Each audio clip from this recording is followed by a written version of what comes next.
ठीक है। जैसे आप लोग को इसका मिशन विजन ये सब तो मालूम है जी कि गांव में जो चिकित्सा, देखिए इसका दो मेन काम है। पहला कि गांव में जो पेशेंट हैं उनको सस्ता इलाज मिल सके, तो 125 175 रुपये में एमबीबीएस एमडी एमएस डॉक्टर का इलाज मिल पा रहा है। दूसरा, उनको सस्ती दवाइयाँ मिल सके, तो दवाइयों का एमआरपी मार्केट से 10-20-30% कम है ही है।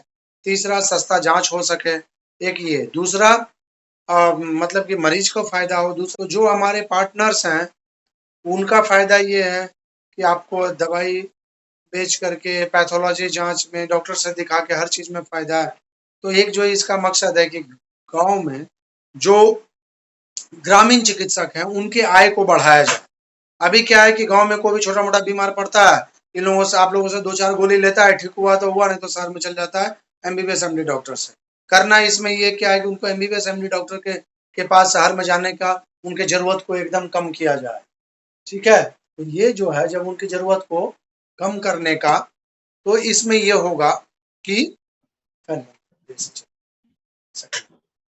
तो इसमें उन्हें होगा क्या कि पेशेंट जो है वहीं पे दिखा लेंगे। तो जो ग्रामीण चिकित्सक हैं उनके आय को बढ़ाना, यानी कि गांव का पैसा गांव में ही रह जाएगा। गांव का मरीज है, वो बीमार पड़ा, मरीज भाई बीमार पड़ा तो उसे पैसे तो लगने हैं, चाहे डॉक्टर का कुछ चार्ज हो, 100 रुपया 150 रुपया हो, दवाई खरीदने का चार्ज, जांच का चार्ज, तो ये उन्हें लगना है। तो ये जो है, लेकिन ये भी पैसा जो है इन्हें क्या कहते हैं, वहीं के आरएमपी रूरल चिकित्सक जो है वो उनको मिले। अब आ जाइए इसका डिफरेंट टाइप्स ऑफ डिजीजेस। मुझे तो लगता है इसमें सारे लोग ज्वाइन कर रखे होंगे, कई बार मैं पढ़ा चुका हूँ। फूड बॉर्न डिजीज और वाटर बॉर्न डिजीज, मतलब कि बीमारी, वैसी बीमारी जो खाने से फैलती हो और क्या कहते हैं पानी पीने से फैलती है। इसमें 2-3 बीमारी आप लोगों को जो ग्रामीण चिकित्सक के पास आता है वो आता है गैस्ट्रोएंटराइटिस, लूज मोशन हो रहा है, डायरिया, डिसेंट्री, वोमिटिंग, गैस्ट्रोएंटराइटिस, और इसके बाद जो है एक जो सबसे कॉमन है और जो सबसे ज्यादा आप लोग दिखाते हैं वो है टाइफाइड। टाइफाइड भी फूड बॉर्न डिजीजेज में है, इसलिए टाइफाइड का पंचमुखी ई क्लिनिक का वीडियो जब जा करके आप लोग देखेंगे, तो आप लोग जितना ज्यादा लोग जो है उस वीडियो को देखेंगे तो उससे आपको समझ में आएगा कि टाइफाइड से ग्रसित हैं उनको क्या खाना चाहिए, क्या पीना चाहिए, ये सारी चीजें उस वीडियो में मैंने डिटेल से बताया है। और एंटीबायोटिक्स का भी कोर्स के बारे में बताया है कि आपको कोर्स एंटीबायोटिक का टाइफाइड में बहुत लंबा लेना है, 21 दिन 14 दिन तक का, यूजुअली 7 दिन तक सेफ्ट्राक्सोन और टेजोबैक्टम का इंजेक्शन हो तो बेहतर है। पहले जोन से काम चल जाता था, मतलब सेफ्ट्राक्सोन से काम चल जाता था, पर अभी नया जो रेसिस्टेंट टाइप ऑफ टाइफाइड आ रहा है, क्योंकि आप लोगों ने इतना जोन दिया, हर बात बात में जोन दिया और बिना बात के भी जोन दिया, तो इससे जो है वो बैक्टीरिया जो है, साल्मोनेला बैक्टीरिया होता है, साल्मोनेला टाइफी और साल्मोनेला पाराटाइफी, वो इससे रेसिस्टेंट हो गया है। तो इसीलिए सेफ्ट्राक्सोन टेजोबैक्टम बढ़िया है। पानी से भी वही डायरिया डायसेंट्री वाली बीमारी है।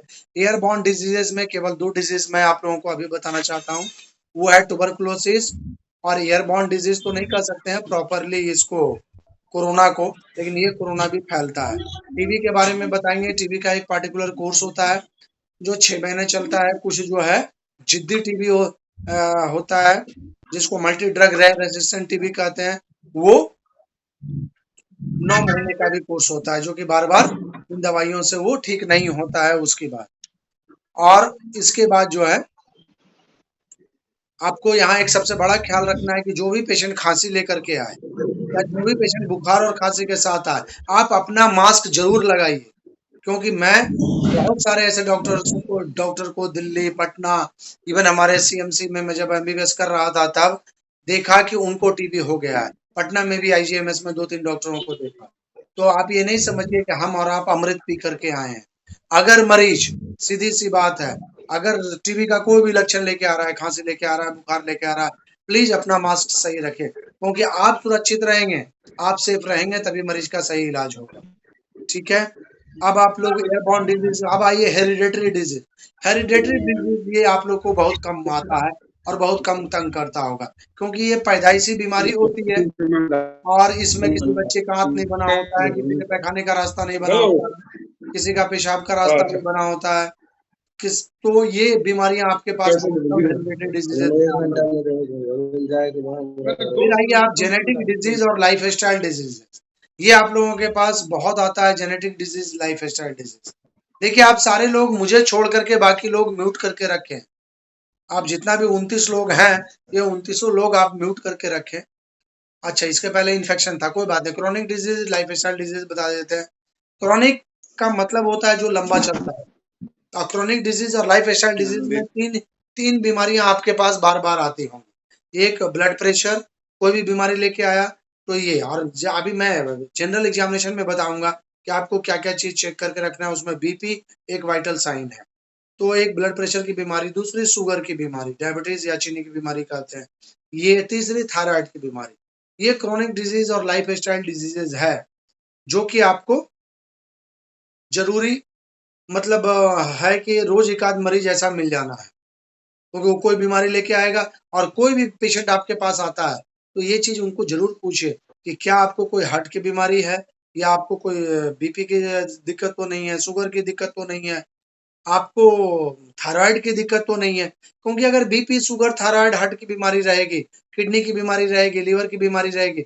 अभी जब हम जैसे ही आप लोगों को सारा मेडिसिन पढ़ाएंगे, उसी की तैयारी हो रही है। देखिए सारे मेडिसिन जो है यहाँ रखे हुए, सब एक एक मेडिसिन बताएंगे, फिर एक एक बीमारी, एक एक सिस्टम के बीमारी पे आएंगे। तो ये 6 महीना, साल भर, ये 2 साल ये कोर्सेज चलते रहेंगे। सब फ्री ऑफ कॉस्ट है, आप लोग जितना सीख सकें। तो इसमें जो है आपका जो क्रोनिक डिजीज और लाइफ स्टाइल डिजीजेज है, इसमें अगर किसी को डायबिटीज है, शुगर है, शुगर के मरीज बहुत सारे बीमारी दवाई उस पर बहुत कम असर करते हैं। हमें उसके लिए एंटीबायोटिक्स चेंज करना होता है। इसलिए हर किसी से ये पूछना बहुत जरूरी होता है कि भाई आपको शुगर तो नहीं है, आपको बीपी तो नहीं है। और जब भी मुझसे या किसी भी डॉक्टर से संस्था में दिखाएं, तो इसके पहले उसका बीपी ले लें। अगर वो बोलता है हम शुगर का मरीज हैं, तो लास्ट में आप पिछला आप शुगर जांच कब कराए थे, या बोलता है महीना 2 महीना से नहीं कराते हैं तो ग्लूकोमीटर से उसको जांच कर लें। और जैसे मैं हर बार आपको बोलता हूँ, आपके पास 5 चीजें होना चाहिए। पहला थर्मामीटर, दूसरा स्टेथोस्कोप, तीसरा ग्लूकोमीटर, चौथा वेइंग मशीन, पांचवा बीपी नापने की मशीन। ये इतना चीज एक छोटा सा बैग में जरूर रखे कि अगर किसी के घर में भी जा रहे हैं मरीज देखने, कोई बीमार है, तो ये ले करके जाइए। ठीक है, अब आ जाइए इन्फेक्शन में और वायरल डिजीजेज में। देखिए यही सबसे ज्यादा आपको तंग करेगा इन्फेक्शन। इन्फेक्शन में आपको वायरल इन्फेक्शन, बैक्टीरियल इन्फेक्शन और फंगल इन्फेक्शन। फंगल इन्फेक्शन जो आपको स्पेशली तंग करेगा, वो स्किन का तंग करेगा। और स्किन वाले में एक दिक्कत का बात होता है कि उसमें बहुत सारी मेडिसिन लिखी जाती है। तो स्किन का बीमारी के लिए स्किन के स्पेशलिस्ट हैं, या प्रियंका मैडम का वो स्किन का पेशेंट देखती हैं, तो आप उनसे दिखा सकते हैं। और वायरल में जितना भी बीमारियां हैं, जैसे कोरोना वायरल है, वायरल निमोनिया होता है, कई बार जो है वायरल स्किन डिजीजेज होते हैं। और बैक्टीरिया में जितना भी हमारा अपर रेस्पिरेटरी ट्रैक्ट है, लोअर रेस्पिरेटरी ट्रैक्ट है, का इन्फेक्शन है, सर्दी, खांसी, जुकाम, ये सब। और एक बात आपको बताना चाहेंगे, दुनिया में सबसे ज्यादा इन्फेक्शन किसी एक चीज काउज करता है तो वो है वायरल। और वायरल का कौन सा बीमारी मालूम है? कॉमन कोल्ड, सर्दी और खांसी। और सच बात यह है कि एक कॉमन कोल्ड, सर्दी और खांसी का कोई पक्का इलाज एलोपैथ में नहीं है, न होम्योपैथ, आयुर्वेदिक की किसी में नहीं। हम लोग जो देते हैं उस बीमारी को दबा देते हैं, उसके सिम्टम को, और बॉडी की इम्यूनिटी को बढ़ा देते हैं। 3 से 5 दिन में वो स्वयं खत्म हो। आप लोग के पास भी ऐसा बहुत केस आता होगा कि हम फलाने डॉक्टर से दिखाए, 3 से 5 दिन में हम ठीक नहीं हुए, मुझे इंजेक्शन भी लिए, सब कुछ किए। आप मुझे मालूम है कि वो मेरे पास ठीक हो जाएगा। वो मुझे मालूम था कि इसको सोर थ्रोट था, अपर रेस्पिरेटरी ट्रैक्ट इन्फेक्शन था, और ये 5 दिन रहना ही रहना है। इसको कोई भी एंटीबैक्टीरियल एंटीबायोटिक्स देंगे, ये ठीक नहीं होगा। बस खाली इसकी इम्यूनिटी को बूस्ट करना है, और इम्यूनिटी बूस्ट होते वो एक जादू ही काम करेगा। इसीलिए हम लोग की संस्था जो है सीधा जो है इम्यूनिटी बूस्टर के तौर पे आईजी विक फोर्ट दवा लाई है।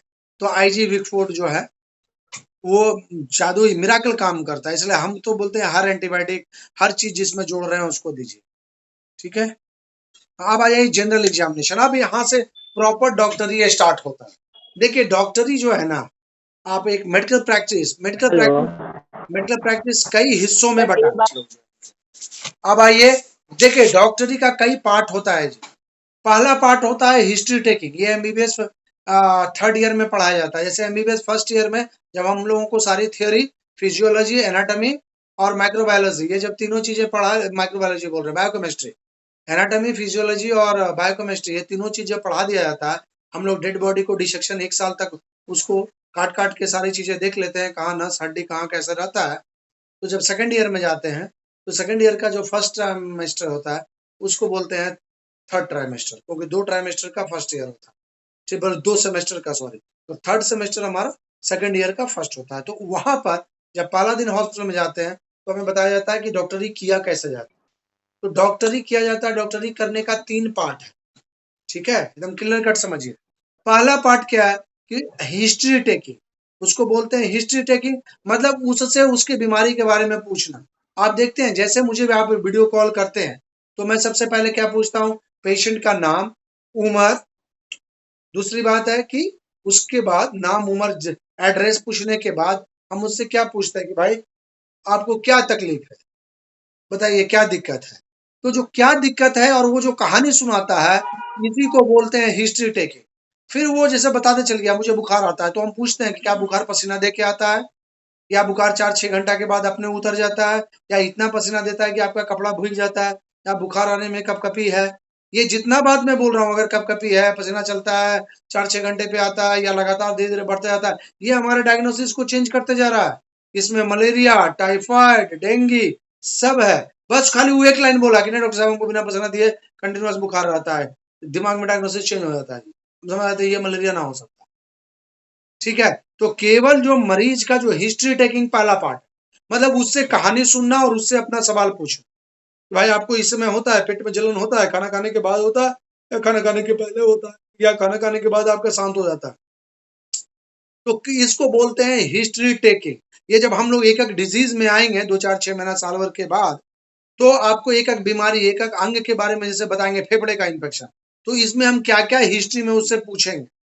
भाई आपको सर्दी होता है, खांसी होता है, घर घर का आवाज आता है, आप चलते हैं तो हाफते हैं क्या, ये सारे हिस्ट्री टेकिंग, ये चीजें जो हम पूछ रहे हैं वो फेफड़े के बीमारी के लिए।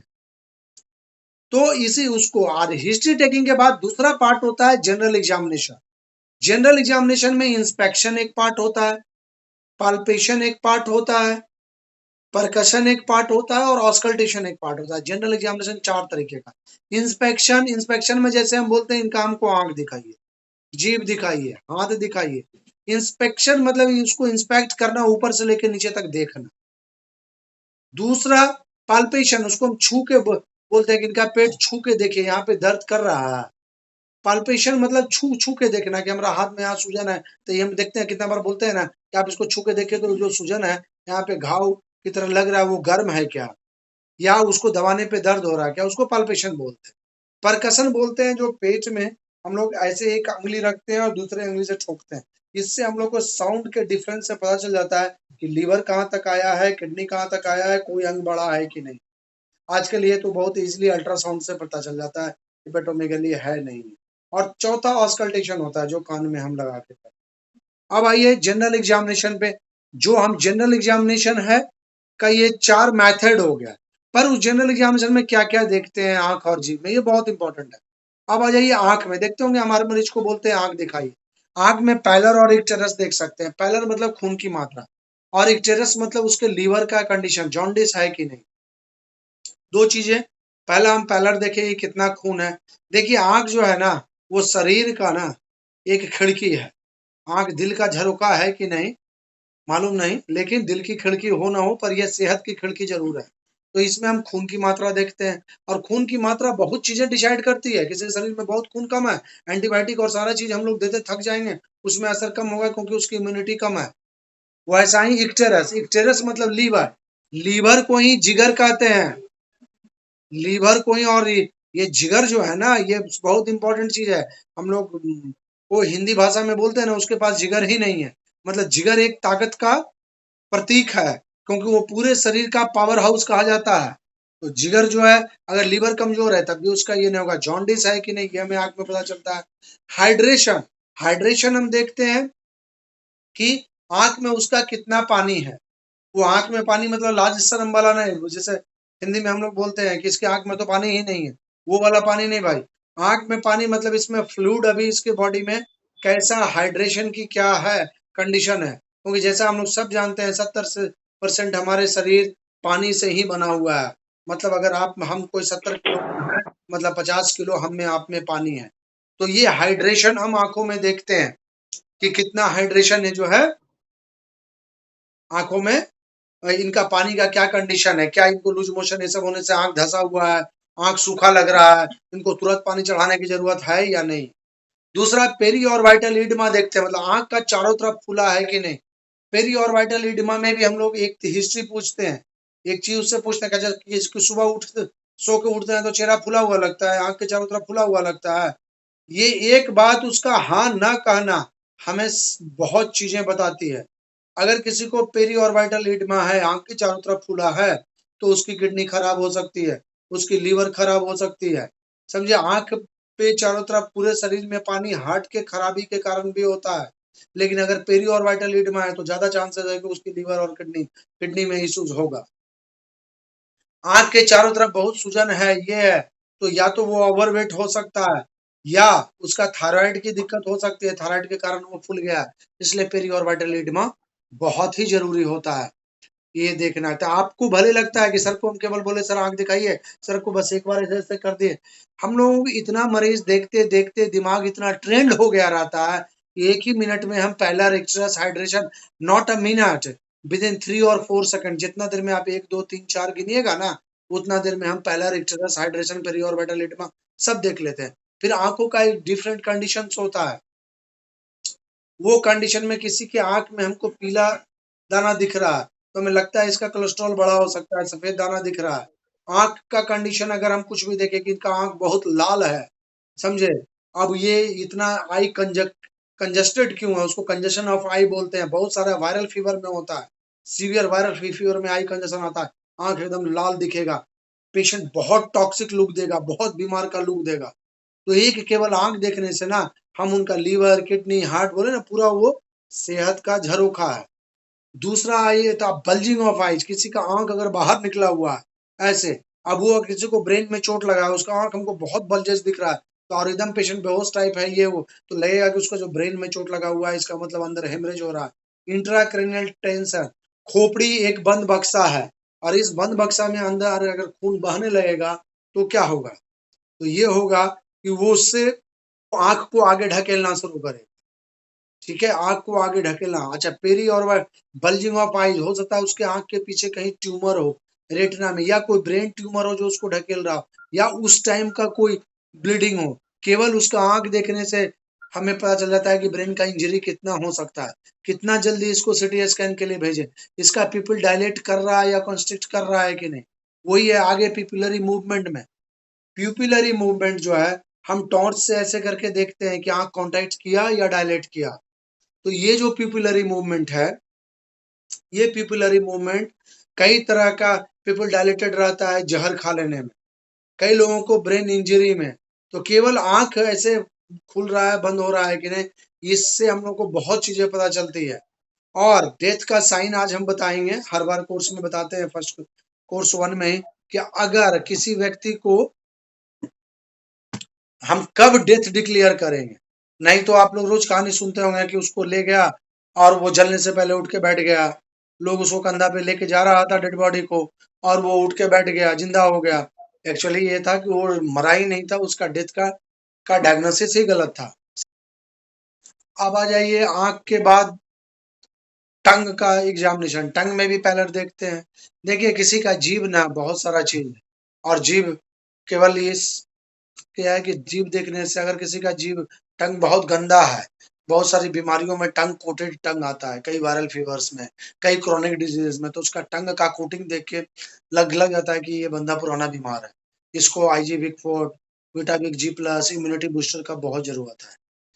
उसके बाद जो नॉर्मल चीजें देखते हैं, पैलर, कि इसके शरीर में खून कितना है, इक्टेरस, इसके शरीर में लीवर की क्या कंडीशन है, जॉन्डिस कितना है, वो सही। फिर हाइड्रेशन या मॉइस्टनेस, इसका जीभ ड्राई तो नहीं है, पता चल रहा है कि अभी इसको ब्लीडिंग हुआ है, या बहुत ज्यादा स्वेटिंग हुआ है, या सीवियर डिहाइड्रेशन में है, तो ये हमें जीभ से पता चल जाता है। और जैसे डिहाइड्रेशन का पता चलता है, वैसे हम लोग बोलते हैं इनको पानी चढ़ाना पड़ेगा। फिर टंग डेविएशन, इसके ब्रेन में हेमरेज हुआ है कि नहीं, इसको स्ट्रोक हुआ है कि नहीं, केवल उसको जीभ निकालने को बोल करके भी पता लग जाता है बार। कई बार वो उसका जीभ एक तरफ ऐसे मुड़ा रहता है, अगर उस ढंग से जीभ उसका मुड़ा हुआ है, इसका मतलब एकदम सीधा है कि उसका ब्रेन में हेमरेज हुआ है, ब्रेन का एक पार्ट डैमेज हो रहा है। तो ये एक बहुत बड़ी बात है, उसका ब्रेन का एक पार्ट अगर डैमेज हो रहा है तो डेविएशन ऑफ टंग से हमें बहुत सारी चीजें जो है हमें इसका पता चलता है। उसके बाद हम लोग डेंटल कंडीशन देखते हैं, अगर जीभ में इन्फेक्शन है और सॉरी दांत में, तो दांत का इन्फेक्शन हार्ट तक आता है और हार्ट में बहुत बड़ा प्रॉब्लम क्रिएट कर सकता है, जान भी ले सकता है। तो ये हो गया आपका ओरल कैविटी। फिर हम लोग जनरल एग्जामिनेशन में हाथ देखते हैं, हैंड एंड फीट। तो हैंड एंड फीट में हम लोग नाखून देखते हैं, इनका नेल का क्या कंडीशन है। फिर हम लोग ये देखते हैं कि हाथ में मॉइस्चनेस कितना है। ओरल ओरल कैविटी में मैंने डेंटल कंडीशन बता दिया। टॉन्सिल्स देखते हैं और डेविएशन ऑफ ऊवला। बहुत सारा लोगों को नॉर्मली टॉन्सिलाइटिस होता है, वो 3 दिन 4 दिन 5 दिन के फिगर से आया, हम आपको बोले कि जीभ दिखाइए, हम वहीं से देख लिए कि इसका टॉन्सिल बढ़ा हुआ है लंपन, ये 5-7 दिन में ठीक हो जाएगा, इसको मॉक्सविक सीबी 625 mg एक ब्रॉड स्पेक्ट्रम एंटीबायोटिक दे देंगे और 4 से 5 दिन में ठीक हो जाएगा। अगर इसको बार बार ऐसा हो रहा है तो एक इसको इम्यूनिटी बूस्टर या इसके साथ एक मल्टीविटामिन लगा देंगे, मल्टी मिनरल्स जिनसिंग वाला, ये हो जाएगा। दूसरा कि अगर किसी का जीभ हमको दिखा डेविएटेड, तब हम उसका उबला भी देखेंगे कि उबला मतलब जो एक इस ढंग से लटकते रहता है बीच में, तो वो जो उबला लटक रहा है ना, अगर एक तरफ डेविएटेड है मतलब कि वो आ, उसका ब्रेन में कहीं ना कहीं एक तरफ पैरालिसिस हुआ है या अभी मुंह में आया है, धीरे धीरे करके हाथ में आएगा। अब आइए ये हैंड और फिट का जनरल एग्जामिनेशन। हाथ में भी हम लोग कलर देखते हैं, कलर में कि इसका कलर कैसा है, क्या रेड है, पिंकिश है या नहीं है, या इसको खून की कमी है। दूसरा मॉइस्चनेस देखते हैं, मॉइस्चनेस कई कंडीशन में हो सकता है। कोई हाइपरथायराइडिज्म का पेशेंट होगा, थायराइड बढ़ा होगा, उसको बार बार पसीना आता है। ईडिमा देख सकते हैं कि ये सब हाथ पांव उसका फूला हुआ तो नहीं है, ये भी थायराइड के कंडीशन में होता है। पूरा शरीर जनरलाइज्ड ईडिमा होता है तब होता है। लीवर से अगर हमारा प्रोटीन एल्ब्यूमिन ये सब बनना कम हो गया तब उससे हम ईडमा होता है। वैसा ही फिर हम उसका सीवरिंग देखते हैं, तो ये सीवरिंग में हम एक्सटेंडेड हैंड टेस्ट करवाते होंगे कई पेशेंट को, आप देखे होंगे, तो उनसे उनका हाथ ऐसे बोलते हैं कैसे करा के 30 तक गिनते गिने। तो इनसे एक एक्सटेंडेड हैंड टेस्ट से ना उनका ब्रेन का कोऑर्डिनेशन, उनका कितना वो इसको रोक सकते हैं कितना बार, ये पता चलता है। और इसके बाद जो है एक्सटेंडेड हैंड टेस्ट में हमें ये भी पता चलता है कि इनका थायराइड का क्या कंडीशन है, हाथ में सिवरिन तो नहीं है, विटामिन बी 12 और ये सब का जो है क्या कंडीशन है। नेल एग्जामिनेशन कहते हैं, नाखून से हमें बहुत कुछ पता चलता है, नाखून से भी हमें खून की मात्रा पता चलती है, नाखून से हमें साइनोसिस पता चलता है कि इससे ऑक्सीजन का कितना मात्रा है। कई बार ऑक्सीजन की मात्रा जो है अगर कम होता है तो नाखून साइनोज्ड होने लगता है, स्पेशली सीओपीडी पेशेंट में, chronic obstructive pulmonary disease patient में। एक मिनट आप रुकेंगे। हेलो हेलो, हाँ बताइए।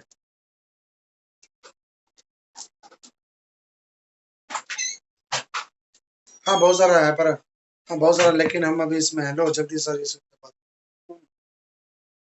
तो हेलो, नेल कंडीशन में गांव में जो स्पेशली हमें मिलता है ना, नेल का फंगल इन्फेक्शन मिलता है, काला करके या कुछ काम नेल देखते हैं नाखून बहुत गंदा रहेगा, ऐसे लोग को हाथ रखने बोलेंगे तो उसका फंगल इन्फेक्शन हमेशा हमारा इम्यूनिटी को दिखाता है।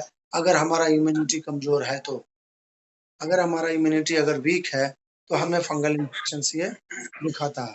और ये वीक इम्यूनिटी फंगल इन्फेक्शन जो है हमें दिखाता है कि हमारा हर एंटीबायोटिक इस पे कमजोर रहेगा, हर चीज हमारा सही से काम इस पे नहीं करेगा, और इस बॉडी और इस व्यक्ति को मल्टीविटामिन और इम्यूनिटी बूस्टर की जरूरत है। और ये जनरल एग्जामिनेशन में डिजीजेस पेजेस देखिए, सबसे पहली बात है कि 4 चीजें हमारा वाइटल साइन होता है। वाइटल साइन उस साइन को कहते हैं जो हमें जिंदा होने का प्रमाण देता है।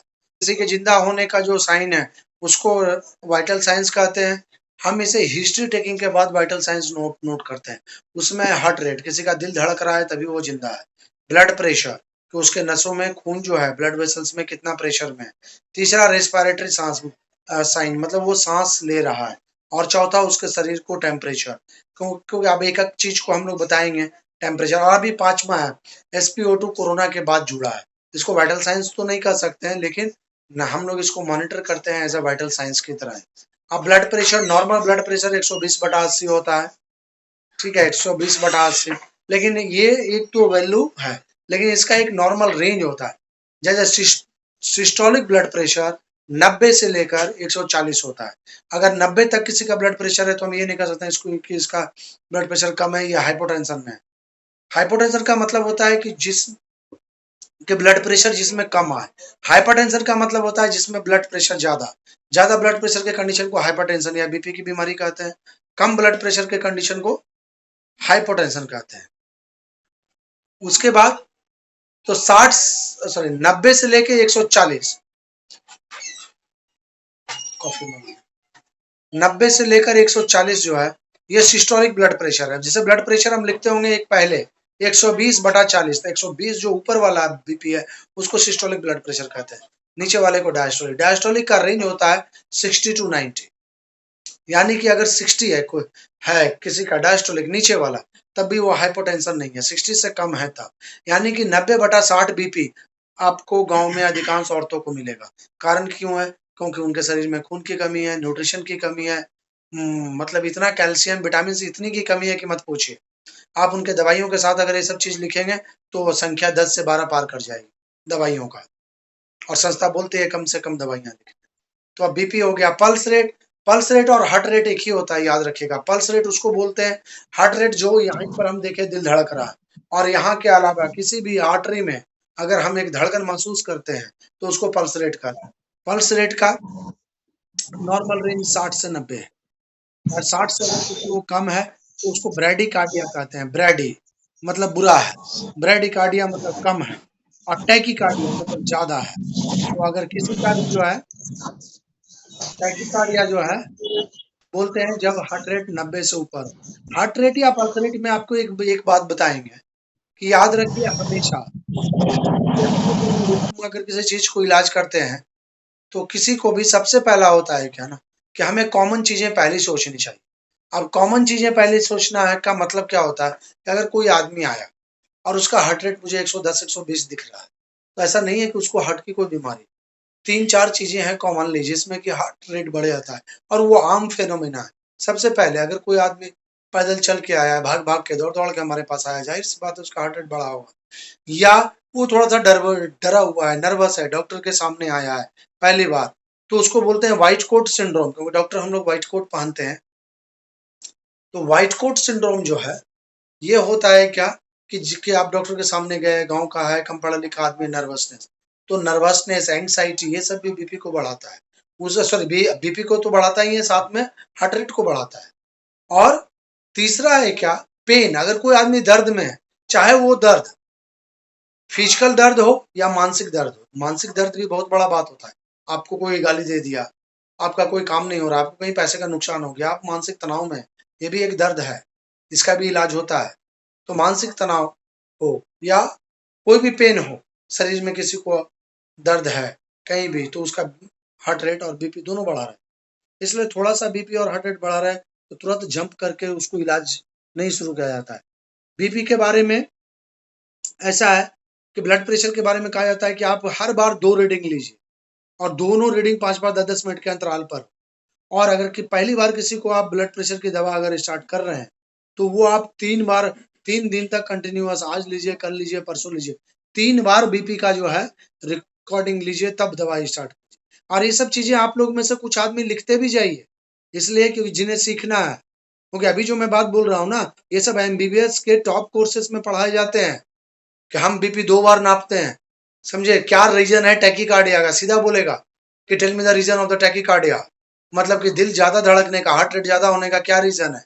तो उसका रीजन है कि आदमी एक्सरसाइज हो सकता है, रनिंग हो सकता है, वॉक करके हमारे पास आया हो, गर्मी बहुत ज्यादा हो, एंग्जाइटी में हो, डर हो, घबराहट हो, ये सब के अलावा उसमें दर्द हो कि उसको जो है पेन हो रहा हो, और फीवर 1 डिग्री फीवर पे हमेशा 10 हार्ट रेट बढ़ता है। ये एक मतलब मोटा मोटी है, ऐसा नहीं कि हर आदमी। अब जैसे कोई आदमी का हार्ट रेट मुझे 60 दिख रहा है और वो आदमी बोलता है हमको रोज बुखार रहता है। अब या तो दो बात है कि उसका हार्ट रेट का बेस ही 50 हो तब उसको बुखार रहा हो। तो अगर कोई आदमी बुखार का बहाना लगा रहा है ना, तो आप उसका हार्ट रेट काउंट करके देख सकते हैं। अगर उसको 1 डिग्री बुखार होगा तो लगभग 8 से 10 हार्ट बीट उसका बढ़ा रहता है। तो ये आपका हो गया हार्ट रेट में। अब आ जाइए रेस्पिरेशन में। देखिए रेस्पिरेशन दो तरीके का होता है, एब्डोमिनोथोरेसिक और थोरैको एब्डोमेन।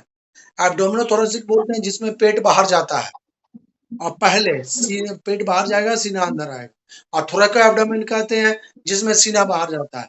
तो मेल जो है, मेल पर्सन मतलब पुरुष, पुरुष का सांस जो है एब्डोमिनोथोरेसिक होता है, और महिलाओं का सांस थोरैको एब्डोमेन होता है, मतलब उनका चेस्ट बाहर जाता है अंदर आता है। ठीक है।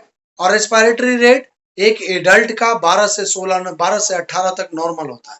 12 से 18 बार एक एडल्ट नॉर्मल सांस लेता है।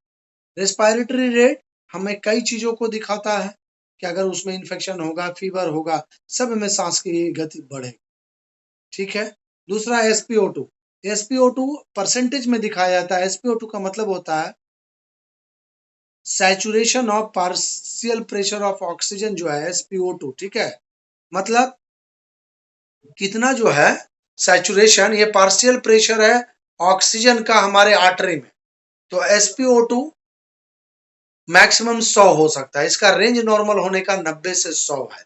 यूजुअली जो COPD, chronic obstructive pulmonary disease, bronchitis, asthma, bronchiolitis, ये सब से, ब्रोंकिएक्टाइटिस, ये सब से जो ग्रसित होते हैं, मतलब आप लोग मोटा मोटी समझिए, लंग के फाइब्रोसिस में, जिसका लंग को फाइब्रोस हो गया, जिसका लंग में कोई दिक्कत है, दम्मा का पेशेंट है, दम्मा खांसी, ये लोग वाले को 95 से कम भी रहता है, उनके लिए नॉर्मल। तो 90 से 100 नॉर्मल होना चाहिए। अब आइए कुछ एडेड पैरामीटर, जैसे मैंने आपको बोला कि आपको सबके पास ग्लूकोमीटर होनी चाहिए। कुछ एडेड पैरामीटर है शुगर, ईसीजी और जीसीएस, ये तीनों बड़ा काम का है। ये आपके जनरल प्रैक्टिस में कोई भी मरीज आपके पास बेहोश आए या बहुत उछल कूद करता हुआ आए, 2-3 आदमी पकड़ के लाए या 2-3 आदमी उसको कंधे पे बेहोश लाए, सबसे पहले शुगर कीजिए। और आने वाले टाइम में जिनका सेंटर डेवलप करते जाएगा, उन लोगों को ईसीजी भी वहां पे रखवाया जाएगा कि वो ईसीजी जो है, क्योंकि ईसीजी से हार्ट का हमारा सारा कंडीशन पता चलता है। और एक तीसरा चीज होता है Glasgow coma score. Glasgow coma score GCS बोलते हैं। ये मिनिमम 3 होता है, मैक्सिमम ये 15 होता है। ये 3 चीजों पे डिपेंड करता है, आई ओपनिंग, वर्बल रिस्पॉन्स और मोटर रिस्पॉन्स। मतलब कि अगर हम किसी मरीज को बोले आंख खोलो जी, या मरीज हम अपने देखे कि खुद अपने से जो है ना, खुद अपने से जो है आंख वो खोल रहा है, बंद कर रहा है, आंख पलक झपका रहा है, तो इसका 4 होता है पॉइंट। अगर हम देखें कि नहीं मरीज आंख बंद करके लेटा हुआ है, उसको बोले आंख खोलो भाई, तब वो कमांड पे आंख खोला तो 3 हुआ। अगर कमांड पे भी बोले उसको आंख खोलो, जैसे बेहोश आया वो आंख बंद है, वो आंख नहीं खोला, तब उसको हम सीना में या सर में पेन देते हैं। उसको कुछ चुभा के या नाखून या चुट्टी काट करके उसको बताए, जिसको चिकोटी काटना या चुट्टी काटना बोलते हैं हम लोग ऐसे मगी में, उसको नाखून गड़ा के देखे। उसके बाद अगर उसको जगाए और इसके बाद भी वो ना उठा, बोले इसके बाद वो आंख खोला, तब उसका 2। और उसको हम पेन भी देते रहे, मतलब उसको हम सुई भी चुभोते रहे, तब भी वो आंख ना खोला, तब 1। तो ये 1 2 3 4 हो गया। उसके बाद आता है वर्बल रिस्पॉन्स, मतलब कि पेशेंट अपने से बात कर रहा है, खूब बढ़िया से अपने से बात कर रहा है, बात समझ में आ रही है, तो इसका जो है 5 होता है पॉइंट। अगर उससे आप जगा रहे हैं, तब जगने पे वो अगर बात कर रहा है, जो बात बोल रहा है आप वो समझ पा रहे हैं, तब इसका होता है 4। अगर आप उसको जगा रहे हैं और वो जो बोल रहा है, अल बल बोल रहा है, बा बोल रहा है, आप नहीं समझ पा रहे हैं, ठीक है, तब इसका मतलब होता है, उसका वैल्यू होता है 3। और अगर हम उसको जगा रहे हैं, कुछ कर रहे हैं, पर वो कुछ नहीं, उसको जब हम छू रहे हैं या पेन दे रहे हैं, तब उसके बाद वो कर रहा है, तब इसका वैल्यू होता है 2। और अगर हम उसको हम पेन भी दे रहे हैं, सुई भी चुभ रहा है और वो कुछ नहीं बोल रहा है, बेहोश है, तब इसकी वैल्यू होती है। वैसा ही मोटर का होता है 6। 6 मोटर का होता है क्या, वो अपने से हाथ पांव हिला रहा है। उसके बाद वो कमांड फॉलो कर रहा है, बोले दाहिना हाथ उठाओ जी, बायां हाथ उठा। आप में से बहुत सारे लोग होंगे कि जो मुझसे सीरियस पेशेंट दिखाते हैं, तो वो लोग मेरे पास बेहोश मरीज लाता है ये वो, तो हम देखते होंगे, बोलते हैं आंख खोलिए, आपका नाम क्या है, चलिए बायां हाथ उठाइए, दाहिना हाथ उठाइए। तो हम उसको एक्सरसाइज नहीं कर रहे हैं, हम उसका ग्लासगो कोमा स्कोर देख रहे हैं, जीसीएस।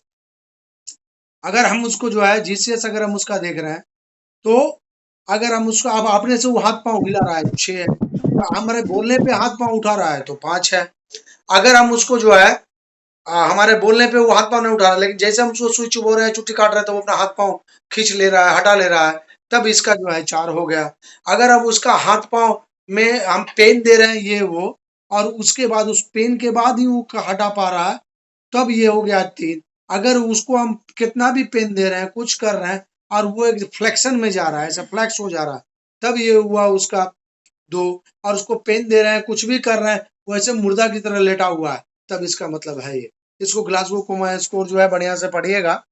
ऐसे तो आप लोगों की के काम का ये चीज नहीं है, क्योंकि ये यूजुअली डॉक्टर का काम का है, वो भी एमबीबीएस एमडी डॉक्टर का। और हर लोग एक काम कीजिए, पोर्टेबल है एक्सरे बोलो ईसीजी, अगर हो सके जिनका सेंटर कल आगे जाके डेवलप करेगा, उनका पोर्टेबल ईसीजी सस्ती में आती है, आप रख सकते हैं 15-20 हजार रुपए का। अब थोड़ा सा झलक आपको मोटा मोटी कितनी तरीकों का दवाइयां इस्तेमाल होती है उसके बारे में बता रहे हैं। एक है पेन किलर, एनएसआईडीज। पेन किलर में हमारा पैरासीटामोल, डाइक्लोफिनेक, डायलोना, जो आप लोग ये सब देते हैं। ठीक है, हर पेन किलर के साथ हमें गैस की दवा जरूर देनी चाहिए। मतलब वो दवाई जो बुखार उतारता हो, दर्द को कम करता हो, उसको पेन किलर कहते हैं। एनएसआईडीज का फुल फॉर्म होता है non steroidal anti inflammatory drugs. इसमें आपको पैरासीटामोल, डाइक्लोफिनेक, एसिक्लोफिनेक, फिर आपको निमोसिलाइड, इटोकॉक्सी, बहुत तरह की चीजें आती हैं। अब आइए आप लोगों का फेवरेट दवा एस्टेरॉइड, डेक्सोना। एस्टेरॉइड उसको कहते हैं जो हमारे शरीर में एकाएक मेटाबॉलिज्म को बढ़ा दे, वो पूरे शरीर में गर्मी ला दे, और ये बहुत नुकसान होता है। क्योंकि ग्रामीण चिकित्सक तो बोलते हैं कुछ भी हुआ, बुखार भी आया तो डायलोना डेक्सोना मिला के दे दो, ये बहुत नुकसानदायक। ना डायलोना बुखार की दवा है, ना डेक्सोना बुखार की दवा है। ठीक है, तो ये आप उसका कितना नुकसान लगाए इसका अंदाजा नहीं। तो एस्ट्रोएड में डेक्सामेथासोन है, हाइड्रोकॉर्टिजोन आता है, प्राइमाकॉर्ट, ये सब के नाम से। देन डेफ्लाजाकोट है, फिर प्रेडनिसिलोन है, ये सब एस्टेरॉइड है। एस्टेरॉइड का इस्तेमाल पार्टिकुलर जगह में होता है। एस्टेरॉइड एक जीवन रक्षक दवा है। अगर डेक्सोना कई जगह, या प्रेडनिसिलोन, वाइसोलोन, ये कई जगह जान को बचाता है। समझे, किसी को ड्रग रिएक्शन हो अगर, तो उसको डेक्सोना देना ही देना है। किसी को सीवियर सांस की दिक्कत है, उसको देना ही देना है। जब हम पार्टिकुलर इन सारी दवाइयों को पढ़ाएंगे तब आपको बताएंगे। अब आ जाइए एंटीबायोटिक्स। एंटीबायोटिक्स का अलग अलग क्लास होता है। जैसे पेनिसिलिन ग्रुप का एंटीबायोटिक है, बीटा लैक्टामेज है, कोई सिफेलोएस्पिरिन है। 2-4 एंटीबायोटिक की हम झलक आपको यहाँ बता देते हैं कि एंटीबायोटिक्स में कौन से एंटीबायोटिक का सबसे ज्यादा इस्तेमाल करना चाहिए। पेनिसिलिन ग्रुप का एमॉक्सिसिलिन और क्लेबुलिनिक एसिड सबसे सेफेस्ट एंटीबायोटिक है। और ये एंटीबायोटिक का इस्तेमाल आप अपर रेस्पिरेटरी ट्रैक्ट इन्फेक्शन में, लोअर रेस्पिरेटरी ट्रैक्ट इन्फेक्शन में आप इसको कर सकते हैं। मतलब किसी को सर्दी खांसी जुकाम हुआ, गले का खराबी हुआ, सीने में हुआ, upper respiratory tract, lower respiratory tract infection, skin disease, joint infection, नाक कान गला, ये सब के इन्फेक्शन में ना, ये सभी के इन्फेक्शन में आप इसे कर सकते हैं। क्या कहते हैं, जो मॉक्सविक सीबी 625 mg है, तो उस मॉक्सविक सीबी 625 mg जो कि ऐसा करके आपके 10 इसमें आता है, आपके 10 का ये पैकेट आता है। एक एक पत्ता भी ये कवर में आता है। दाम भी अच्छा है, 170 रुपया। तो ये आप हर तरह के तरीके की बीमारी में आप इसको इस्तेमाल कर सकते हैं। आप 1 मिनट इसका मटेरियल तैयार होगा। आप इसको कई बार घाव में इस्तेमाल कर सकते हैं, घाव बनता है उसमें, नाक कान गला के इन्फेक्शन में, दांत के इन्फेक्शन। तो इसके बाद जो है ये पेट के इन्फेक्शन में भी मॉक्सविक सीबी काम आता है। लेकिन इससे भी बढ़िया सेफ्ट्राक्सोन, सिफेलोस्पिरिन आता है। उससे भी बढ़िया ओफ्लोक्सासिन, नॉरफ्लोक्सासिन आता है। उससे भी अच्छा ग्रुप आता है मेट्रोनिडाजोल, टीनिडाजोल और ओनिडाजोल ग्रुप का। ठीक है, तो ये चीजें जो है, तो मॉक्सविक सीबी में जो है, 1 मिनट इसका मेरे पास, ये सब पेपर भी आपको पढ़ाया जाएगा। ये जब बीमारी में आएगा। देखिए इसमें है कि मूलतः इसका उपयोग किसी भी इन्फेक्शन में हम कर सकते हैं मॉक्सविक्सिबी का। ये रेस्पिरेटरी ट्रैक्ट इन्फेक्शन के लिए तो ये रामबाण है। अपर रेस्पिरेटरी ट्रैक्ट इन्फेक्शन हो, लोअर रेस्पिरेटरी ट्रैक्ट इन्फेक्शन हो, अपर रेस्पिरेटरी ट्रैक्ट में फेरेंजाइटिस हो, लारिंजाइटिस हो, टॉन्सिलाइटिस हो, किसी भी तरह का इन्फेक्शन हो उसमें दे सकते हैं। नाक के इन्फेक्शन में कोई बच्चा या कोई जवान आदमी कान के दर्द से परेशान है, स्पेशली दांत के दर्द से परेशान है, तुरंत एमॉक्सिसिलिन क्लेवुलिनिक एसिड मॉक्सविक्सिबी 625 mg आप उनको दे सकते हैं। ठीक है। हड्डी और जोड़ का इन्फेक्शन है, हड्डी ऐसे फूला हुआ है और यहाँ इन्फेक्शन है, मुझे हमें गर्म लग रहा है, तो आप ये मॉक्सविक्सिबी 625 mg आप उनको दे सकते हैं। इसके बाद चमड़े में कोई इन्फेक्शन है, घाव हो गया है, ये पेट में इन्फेक्शन है, इसमें भी इसको दे सकते हैं। किडनी और मूत्र के इन्फेक्शन में भी आप मॉक्सविक्सिबी दे सकते हैं। ब्रेन के इन्फेक्शन में तो पेनिसिलिन ड्रग ऑफ चॉइस आता है कई मामलों में। तो इन सारी चीजों में आप जो है ये एंटीबायोटिक दे सकते हैं। और एंटीबायोटिक में हम एक एंटीबायोटिक आपको अलग अलग ये का बता रहे हैं। अगर नाक कान गला और सीने का इन्फेक्शन है तो आप जाइए मॉक्सविक्सिबी 625 mg के साथ, मतलब मॉक्सक्लेव के साथ। पेट का इन्फेक्शन आता है तब है कि सिफिक्सिम ओफ्लोक्सासिन, जो हम लोगों की दवा है विक्सिमो, अभी आपको मिली नहीं होगी, ये अभी कार्ड में आया है। आई थिंक 2-4 दिनों में आपको सब लोगों को विक्सिमो अवेलेबल हो जाएगा। विक्सिमो पेट के किसी भी इन्फेक्शन में आप उनको दे सकते हैं ये वाली दवा। ये जो विक्सिमो की दवा है, ये दवा जो विक्सिमो है, आपको सीधा नहीं दिख रहा है, चलिए कोई बात नहीं, आपको जब इसमें सिफिक्सिम 200 mg और ओफ्लोक्सासिन 200 mg आता है, तो ये आप जो है इसको पेट के इन्फेक्शन में दे सकते हैं। और टाइफाइड में स्पेशली, टाइफाइड में ये लंबा 21 दिन या 1 महीने का कोर्स चलता है और इंजेक्शन आ रहा है सेफ्ट्राक्सोन ओफ्लोक्स और ये टेजोबैक्टम संस्था का, वो इंजेक्शन का 5 दिन या 7 दिन का डोज देकर फिर उसके बाद जो है आप सेफ्टासो या सेफिक्सिम विक्सिमो ले सकते हैं। दूसरी बात, जब तक हमें यूरिन एग्जामिनेशन, मूत्र भाग का इन्फेक्शन का, किडनी का इन्फेक्शन, ये सब का जब तक हमें पेशाब का कल्चर सेंसिटिविटी 3 दिन में आता है, तो ब्रॉड स्पेक्ट्रम एंटीबायोटिक में आप उनको विक्सिमो चला सकते हैं, सिफिक्सिम ओफ्लोक्सासिन 200 mg। पेट के इंजेक्शन में एक ग्रुप आपको और जोड़ना चाहिए, मेट्रोनिडाजोल वाला, या आप ओफ्लोक्सासिन और निडाजोल O2 के कॉम्बिनेशन में आता है। अभी ये संस्था इसको अभी नेक्स्ट फेज में लाई, और निडाजोल O2 के कॉम्बिनेशन में जो है, तो आप वो दवाइयां जो है उनको ला सकते हैं। अब आइए जो सबसे कॉमन यूज होता है PPI, मतलब पेंटोप्राजोल। जो पेंटोप्राजोल है वो टेलीपेन DSR के नाम से है। इसका डोजिंग OD है या फिर BD है। जिनको ज्यादा प्रॉब्लम होता है उनको आप BD 2 टाइम दे सकते हैं। और याद रखिए, जिसको बहुत ज्यादा गैस बनता है उसको 2 टाइम से भी नहीं होता है। इसलिए ये नहीं सोचना है कि अरे इस संस्था का टेलीपेन DSR तो इफेक्ट ही नहीं करता है। कितना बार मुझे खुद ही याद है कि जब बहुत काम का प्रेशर बढ़ता है या एग्जाम का प्रेशर बढ़ता है, किसी भी बड़ा एग्जाम को हम फेस करते हैं, चाहे वो MBBS फाइनल ईयर हो, MD फाइनल ईयर हो, फेलोशिप में सारे विदेशी डॉक्टर बैठ करके जब वो लोग ऑनलाइन एग्जाम लेते हैं, तो उस टाइम में हम दोनों टाइम पेंटॉप DSR सुबह शाम ले रहे थे, तब भी पेट दर्द करते रहता था। इसलिए ये जो है प्रोटोन पंप इनहिबिटर टेलीपेन DSR जो है, इसको हर एंटीबायोटिक के साथ इस्तेमाल करना है, क्योंकि हमें 2 चीजों, देखिए इलाज 2 तरीके से होता है। एक, आपको जो मूल बीमारी है मूलतः उसके जड़ में जाके उसे खत्म करना, और दूसरा ये कि हम अगर उस बीमारी में के साथ जो उसका सिम्टम है, जैसे बुखार लेकर आया, पेट दर्द लेके आया, हम उसको पेट दर्द की बहुत अच्छी एंटीबायोटिक दवा दे दी है, लेकिन उसका पेट दर्द कमने की जगह और बढ़ गया, तो ये इलाज का मायने नहीं है। मतलब हमें उसके सिम्टम को तुरंत रिलीव करना है और बीमारी को जड़ से खत्म करनी है। तो इसके लिए हर एंटीबायोटिक के साथ, देखिए कोई भी एंटीबायोटिक के साथ गैस का दवा पेंटोप्राजोल जरूर दीजिए। अब आइए अब मल्टीविटामिन मल्टी मिनरल्स में, तो देखिए हम लोग के पास जो मल्टीविटामिन मल्टी मिनरल्स आया है वो और एक कदम आगे है, वो वीटावीक G+ दवा कैप्सूल मिलेगा।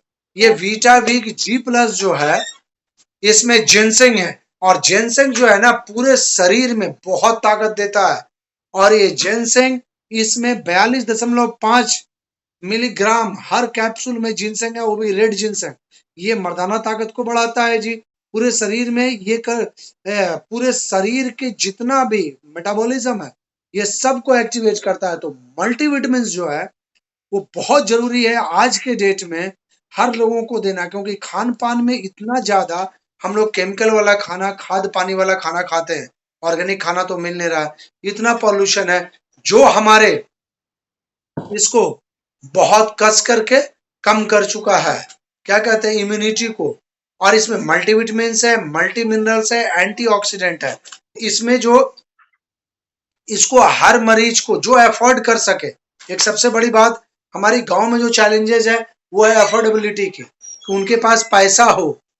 मैं बोला ना कि अगर सही तरीके से एक गांव के मरीज के इलाज को अगर हम लोग लिखने लगे तब तो फिर ये बहुत 10-12 दवाइयां हो जाएगी। जिनसेंग के बारे में मैंने आपको बता दिया। जिनसेंग शारीरिक और मानसिक इंड्योरेंस को, क्षमता को बढ़ाता है, शरीर में ऊर्जा और जीवनी शक्ति को बढ़ाता है, ये तनाव और थकावट को घटाता है, ठीक है। और इसमें हर कैप्सूल में 42.5 मिलीग्राम रेड जिनसेंग है। अच्छा, कोलेस्ट्रॉल और ब्लड शुगर को भी जिनसेंग घटाता है। ये सब मैं मल्टीविटामिन मल्टी मिनरल वाले कैप्सूल के लिए बता रहा हूँ। मल्टीविटामिन मल्टी मिनरल्स का भी बहुत यूज है, एंटीऑक्सीडेंट का भी है। अब आइए इसमें protein powder. Protein powder at present मैं रियली नहीं लिखता हूँ, सपोर्ट नहीं करता हूँ। वो इसलिए कि ये पैसे को 200-300 रुपए का एक डब्बा आता है और ये मरीज के खर्चे को बहुत बढ़ा देता है। गांव का आदमी उससे बढ़िया है कि चिकन, मटन, दाल, दूध, दही यही खा करके ना अपना प्रोटीन के रिक्वायरमेंट को पूरा कर दे। क्योंकि ये संभव अब हर लोगों के लिए नहीं है कि जो है आप हर चीज दवा में ही सप्लीमेंट करें। अब आइए मसल रिलैक्सेंट। तो देखिए जितना घुटना का दर्द और ये सब जो होता है जहां पे मसल खिंचाव है, मसल रिलैक्सेंट दो तरीके का होता है। एक स्मूथ मसल होता है, एक स्केलेटल मसल होता है। स्केलेटल मसल जो हमारे हाथ पांव का मसल है, जिसको हम अपनी इच्छा से चला सकते हैं, वो स्केलेटल मसल है।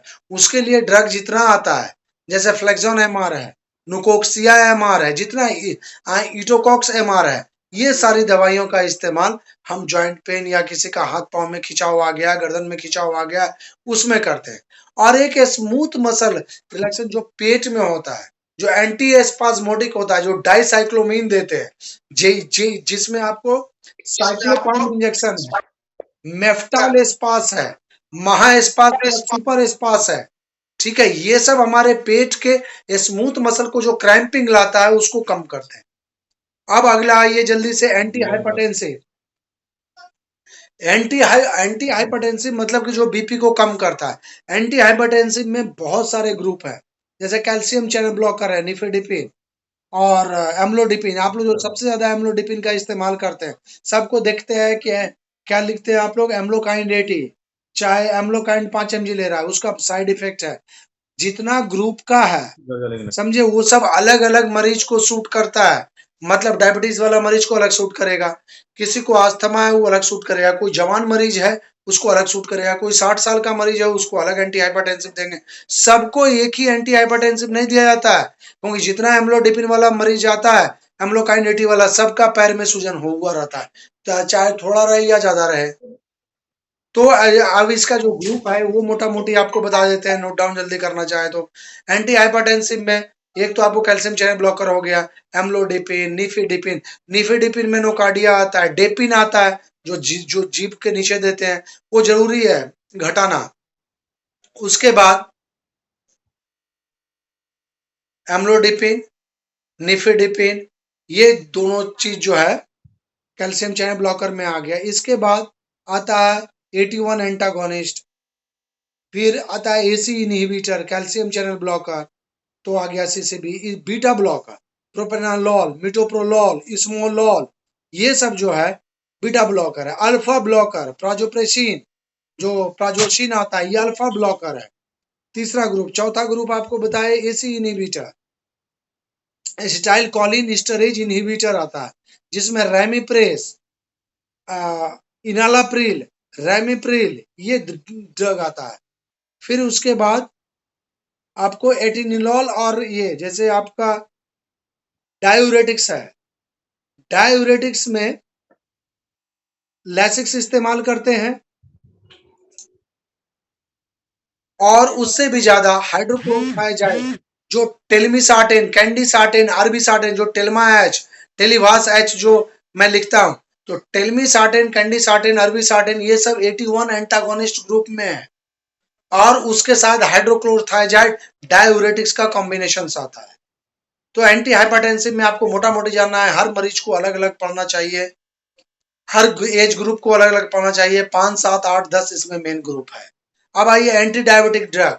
एंटी डायबिटिक में है कि डायबिटीज में भी आपको हल्के से ग्लिमिप्राइड और ये सबसे स्टार्ट करना है, मेटफॉर्मिन चाहे यूरोपा 1, इन सारी चीजों से आपको एंटी डायबिटिक ड्रग से स्टार्ट करना है। और इसमें दो होता है, एक ओरल हाइपोग्लाइसेमिक एजेंट OHA और दूसरा इंसुलिन, दो ग्रुप है। OHA जो है वो टैबलेट्स के फॉर्म में आता है और इंसुलिन जो है इंजेक्शन के फॉर्म में आता है। तो इंसुलिन और ये सब जिनके पास फ्रिज है रखने की व्यवस्था या जिनका कहीं से भी बीपी कंट्रोल ना हो रहा है तो ये उनके लिए है। और बाकी कोशिश करना है कि टैबलेट से ही डायबिटीज पेशेंट को कंट्रोल कर सके। फिर आइए एंटी थायराइड ड्रग में।